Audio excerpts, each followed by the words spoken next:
Hello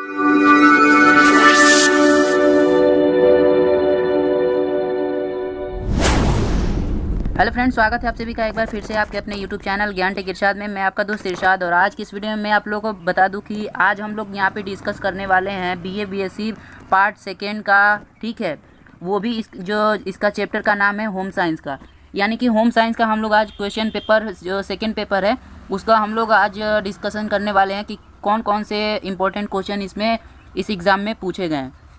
तो चलिए बिना देर के हम लोग वीडियो को करते हैं स्टार्ट। उससे पहले अगर दोस्तों हमारे चैनल पे नए हो तो चैनल को कर लो सब्सक्राइब, ठीक है, और बेल आइकन हिट कर लो ताकि जैसे ही कोई लेटेस्ट अपडेट लेकर आऊँ तो तुरंत आप लोगों को मिलता रहे। ठीक है, चलिए वीडियो को करते हैं स्टार्ट। तो आपको गाइज यहाँ पे मैं दिखाना चाहूँगा एक बार फिर से कि एक बार यहाँ पे आप गाइडलाइन देख लीजिए। यहाँ पे टाइम जो है आपका 3 आवर्स है, यानी कि 3 घंटे हैं। ठीक है, और मैक्सिमम मार्क्स जो है आपके 75 अंक है।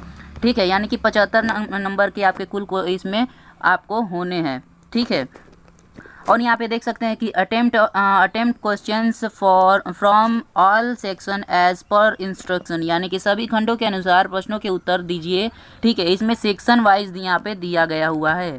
ठीक है, तो आइए हम लोग देख लेते हैं कि कौन कौन से इसमें कौन सा क्वेश्चन है, क्या क्या पूछा गया है क्वेश्चन में। ठीक है, तो यहाँ पे मैं एक बार आपको फिर से यहाँ पे बताना चाहूँगा गाइस कि यहाँ पे आप देख सकते हैं अभी सेक्शन ए यानी कि खंड अ का हम लोग अभी very short answer type question के बारे में हम लोग डिस्कस करने वाले हैं, यानी कि अति लघु उत्तरी प्रश्न के बारे में, जो कि अति लघु उत्तरी प्रश्न में आप लोगों को जो मैं पहले पिछले वीडियो में बताया था कि 50 वर्ड में लिखना होता है। ठीक है, कितने वर्ड में? तो 50 वर्ड में यहाँ पे आपको लिखना होता है। ठीक है, तो बस यही सब इसमें है। अब चलिए हम लोग बढ़ते हैं पहले क्वेश्चन की तरफ कि कौन सा क्वेश्चन है। ठीक है, तो गाइज आप यहाँ पे देख सकते हो, यहाँ पे दे रखा है कि इन प्रश्नों के सभी भागों के उत्तर दीजिए। प्रत्येक भाग का उत्तर लगभग 50 शब्दों में देना होगा। यानी कि आप देख सकते हो गाइज यहाँ पे 1.5 नंबर का एक क्वेश्चन होगा, यानी टोटल 10 क्वेश्चन होंगे जो कि टोटल 15 नंबर के होंगे। तो चलिए हम लोग स्टार्ट करते हैं पहले क्वेश्चन का पहला क्वेश्चन। ठीक है, यहाँ पे देख सकते हैं इंग्लिश और हिंदी दोनों में यहाँ पे दिया है, अगर जिसमें आप कंफर्टेबल है आप इसमें देख सकते हो। ठीक है, यानी कि स्टेज ऑफ डेवलपमेंट, विकास के चरण क्या है। यहाँ के पहला क्वेश्चन है कि विकास के चरण क्या है। ठीक है, इसे आपको 50 शब्दों में लिखना है। कितने शब्दों में लिखना है? तो 50 शब्दों में आपको लिखना है। ठीक है, तो यहाँ पे पूछ रहा है कि विकास के चरण क्या है। विकास के चरण मतलब जो विकास हो रहे हैं उसके चरण क्या है, उसके बारे में आपको यहाँ पे लिखना है। ठीक है, और यहाँ पे देखिए दूसरा जो दे रखा है यहाँ पे कि उल्टा प्रसव के प्रकार क्या है। उल्टा प्रसव के प्रकार क्या है ये गाइज अब मैं आपको बता दूं कि एकदम सिंपल क्वेश्चन यहाँ पे दे रखा है। ठीक है, यही क्वेश्चन आपको वहाँ 200 शब्दों में लिखना होगा। ठीक है, तो चलिए हम लोग आपको मैं बताता हूँ। दूसरा क्वेश्चन यही है कि उल्टा प्रसव के प्रकार क्या है। अब यहाँ पे हम लोग बात कर लेते हैं तीसरा क्वेश्चन के बारे में। तो तीसरा क्वेश्चन का यहाँ पे मैं दिखाना चाहूँगा कि यहाँ पे पूछ रहा है कि गर्माधान के बारे में लिखिए। व्हाट इज़ गर्माधान, मतलब गर्माधान क्या है। ठीक है, राइट अबाउट कंसेप्शंस। ठीक है, यहाँ पे गर्माधान के बारे में आपको यहाँ पे 50 वर्ड में लिखना है। कितने वर्ड में? 50 वर्ड में। बार बार बोल रहा हूँ 50 वर्डों में लिखना है। ठीक है, सो आप लोग प्लीज़ इस पे ध्यान दीजिएगा। ठीक है, अब हम लोग नेक्स्ट क्वेश्चन की तरफ बढ़ते हैं। यहाँ पे देख सकते हैं यहाँ पे लिख रखा है कि संवेग को परिभाषित कीजिए। संवेग क्या होता है? तो संवेग को आपको यहाँ पे परिभाषित करना है, वो भी 50 शब्दों में। अब इसे जो संवेग है, ठीक है, और गर्माधान है, इसे नेक्स्ट सेक्शन बी में देखिएगा 200 वर्डों में आपको लिखना होगा। यही क्वेश्चन पूछेगा सेम टू सेम। चलिए नेक्स्ट क्वेश्चन की तरफ हम लोग बढ़ते हैं। अब यहाँ पे नेक्स्ट क्वेश्चन यहाँ पे दे रखा है कि भाषा क्या है। व्हाट इज़ लैंग्वेज, भाषा क्या है गाइस। तो आपको भाषा के बारे में 50 शब्दों में लिखना है। यही भाषा आपको 200 वर्डों में लिखना होगा आगे सेक्शन बी में। ठीक है, तो ये रहा 5वां क्वेश्चन। अब 6वां क्वेश्चन हम लोग नेक्स्ट बढ़ते हैं।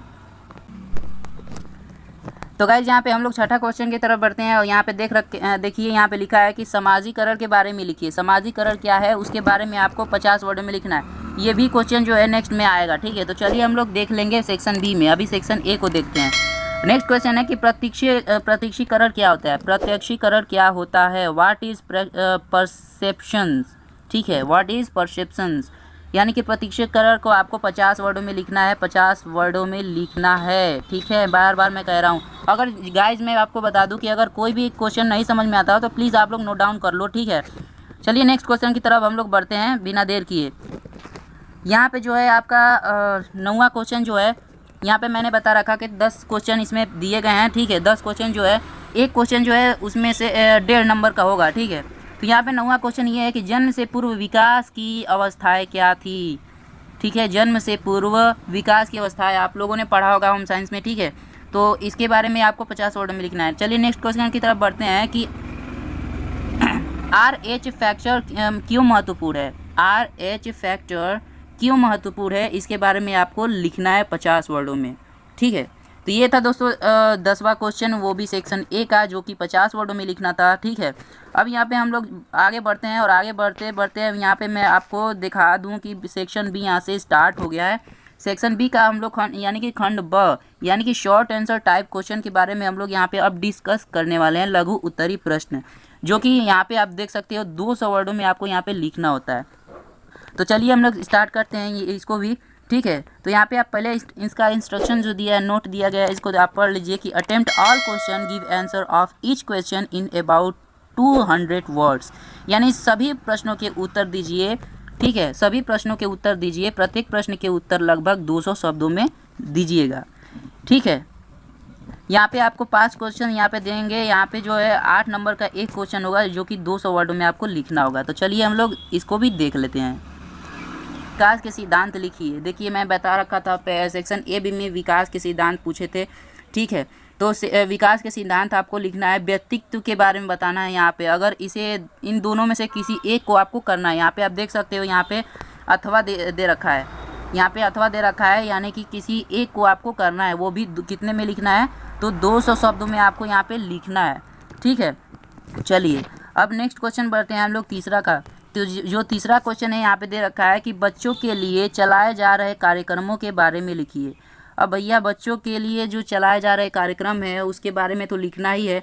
अगर इसे नहीं समझ में आता है तो अथवा यहाँ पे आप देख सकते हो, यहाँ पे अथवा करके दिया है। और यहाँ पे प्रत्यक्षीकरण क्या है, देखिए मैं सेक्शन ए में बताया था कि प्रत्यक्षीकरण क्या है।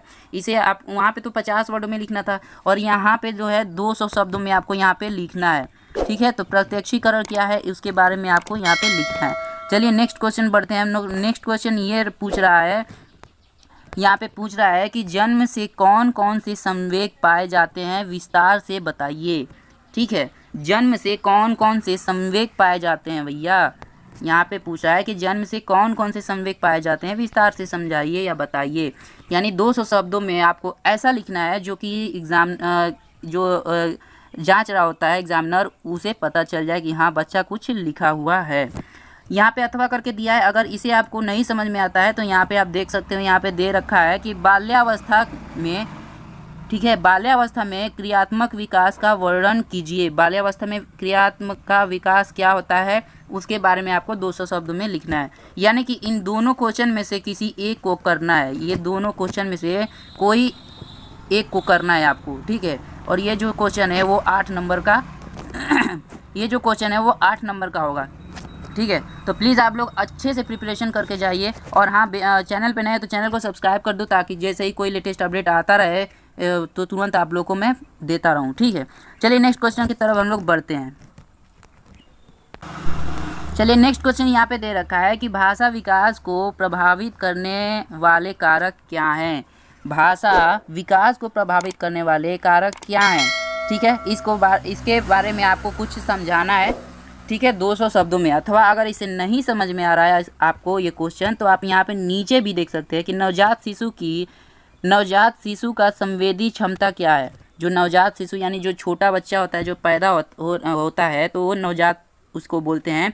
शिशु मतलब बच्चा होता है। नवजात शिशु का संवेदी क्षमता क्या है उसे आपको समझाना है। ये दोनों क्वेश्चन में से अगर कोई भी आता है तो आप लोग को 200 शब्दों में इसे अच्छे तरीके से समझाना है, ठीक है।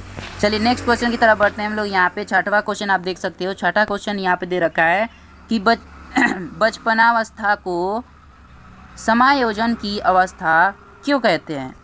यानी कि जो बचपन का अवस्था होता है, बचपन में जो अवस्था होती है, समायोजन की अवस्था मतलब जो होता है उसे क्यों कहते हैं। यानी कि बचपन अवस्था को समायोजन अवस्था क्यों कहते हैं, इसे आपको समझाना है। यहाँ पे और अथवा करके दे रखा है कि वयः संधि क्या है, व्याख्या करें। वयः संधि क्या है भैया, ठीक है। अगर इसे आपको नहीं समझ में आता है तो आप लोग गूगल कर लो, आपको समझ में सब कुछ आ जाएगा और अच्छे से प्रिपरेशन कर लो। और हाँ गाइज, इसे प्लीज़ आप लोग नोट डाउन करते रहिएगा अगर समझ में नहीं आएगा तो, ठीक है। चलिए नेक्स्ट क्वेश्चन की तरफ बढ़ते हैं। अब यहाँ पे हम लोग देख सकते हैं, आप लोग यहाँ पे सेक्शन सी स्टार्ट हो गया, यानी खंड स, यानी कि लॉन्ग आंसर टाइप क्वेश्चन यहाँ पे, यानी कि दीर्घ उत्तरी प्रश्न यहाँ पे स्टार्ट हो चुका है। Attempt any 2 question, give answer of each question in about 500 words. ठीक है, कहने का मतलब ये है कि अटेम्प्ट एनी 2 क्वेश्चन, किसी 2 क्वेश्चन को करना है, गिव आंसर, ठीक है, उत्तर देना है, of each question in about 500 word, यानी 500 वर्ड्स। ठीक है, यानी कि आपको बताना है, कोई 2 क्वेश्चन करना है और उसे 500 वर्डों में लिखना है। तो चलिए भैया देख लेते हैं कि 500 वर्ड वाला क्वेश्चन कौन सा है। मैं आपको यहाँ पे भी दिखा दूँ कि किन्हीं 2 प्रश्नों के उत्तर दीजिए, प्रत्येक प्रश्न के उत्तर लगभग 500 शब्दों में देना है। और यहाँ पे मैं बता दूँ किसी 2 ही क्वेश्चन को करना है, यहाँ पे एक क्वेश्चन जो है 10 नंबर का होगा। ठीक है, तो चलिए क्वेश्चन देख लेते हैं। क्वेश्चन दे रखा है यहाँ पे कि, यहाँ पे आप देख सकते हो, यहाँ पे दिखा रहा हूँ कि विकास की विभिन्न अवस्थाओं से आप क्या समझती हैं। ठीक है, विकास की विभिन्न अवस्थाओं से आप क्या समझती हैं, प्रत्येक अवस्था के विकासात्मक कार्य बताइए। यानी कि इनमें से जो आपको आता है उसे आपको करना है। 8वां क्वेश्चन दे रखा है कि गर्भवती स्त्री को, जो गर्भवती स्त्री होती है उसकी देखभाल कैसी करनी चाहिए, विस्तार पूर्वक समझाइए। आपको 500 वर्डों में इसे अच्छे से समझाना है गाइस। ठीक है, तो आई होप, मुझे आशा है कि आप लोग इसे अच्छे तरीके से आप लोग लिख लोगे और समझा भी दोगे। ठीक है, चलिए नेक्स्ट क्वेश्चन देख लेते हैं। यहाँ पे दे रखा है कि गर्भावस्था की जटिलताओं को समझाइए। ठीक है, गर्भावस्था जो होती है उसके जटिलताओं के बारे में आपको समझाना होता है। लास्ट क्वेश्चन यहाँ पे दे रखा है कि बालकों में होने वाले भाषा विकारों के बारे में लिखिए। ठीक है, जो बालकों में जो भाषा, उन लोगों का जो सुधार होता है, जैसे स्टार्टिंग में वो डायरेक्ट बोलने नहीं लगते हैं, धीरे धीरे सिखाने पे ही सीखते हैं। ठीक है, जैसा भाषा सिखाएंगे वो शुरू स्टार्टिंग से ही वैसा ही वो भाषा सीख जाएंगे। ठीक है, तो आपको ये कुछ नहीं करना है, आपको इसमें से सिर्फ 2 ही क्वेश्चन करने थे। आपको जो अच्छा लगे, मान लीजिए आपको ये वाला अच्छा लगे, ठीक है, या फिर गर्भवती स्त्री वाला अच्छा लगे, ये लगे, या गर्भावस्था की जटिलताओं को समझाइए, या बालकों में होने वाले भाषा के विकारों को समझाइए। इनमें से आपको क्या करना है, सिर्फ 2 ही करना है, वो भी 500 वर्डों में अच्छे से समझा देना है। तो मुझे आशा है कि आप लोग इसे कर लेंगे। तो आई होप गाइस कि आप लोग को ये वीडियो पसंद ज़रूर आया होगा। ऐसे और भी वीडियो देखने के लिए चैनल को सब्सक्राइब कर लो और बेल आइकन प्रेस कर लो, ताकि जैसे ही कोई लेटेस्ट अपडेट मैं लेके आऊँ तो आप लोग को यहाँ पे देखने को मिल जाए। ठीक है।